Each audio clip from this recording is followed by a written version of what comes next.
የዚህ ታላቅ ታሪክ አካል ለመሆን ድጋሚ እድል ስለሰጣችሁኝ እጅግ አድርጌ አመሰግናለሁ።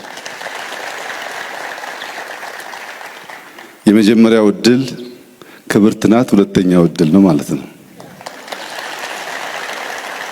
ፋሲል በእጃችን ስለሆነ የረከሰ ወርቅ ነው።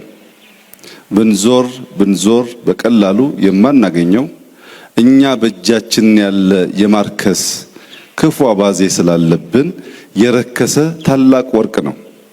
ይህን የመሰለ ስጦታ የሰጡን አባቶቻችን የነሱን ፈለግ ተከትለን አገር ብናለማ አገር ብንሰራ ዛሬ ኢትዮጵያ ተረጅና ለማኝ አትሆንም።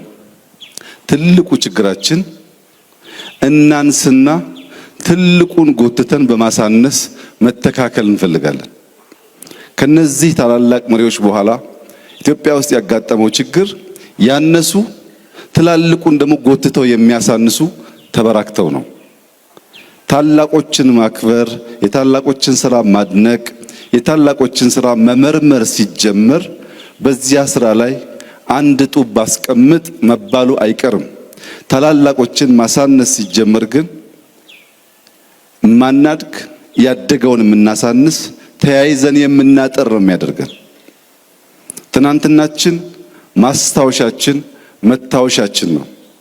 ሰው ማስታወሻውን መታወሻውን አይዘነጋም፣ አያጠፋም።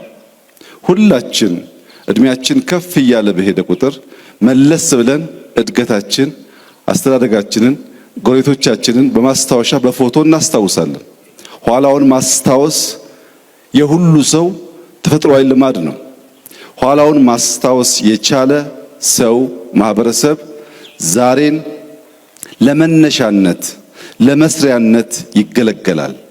ዛሬን መነሻ ያላደረገ የተንደረደረ ነገር ማየት አይችልም።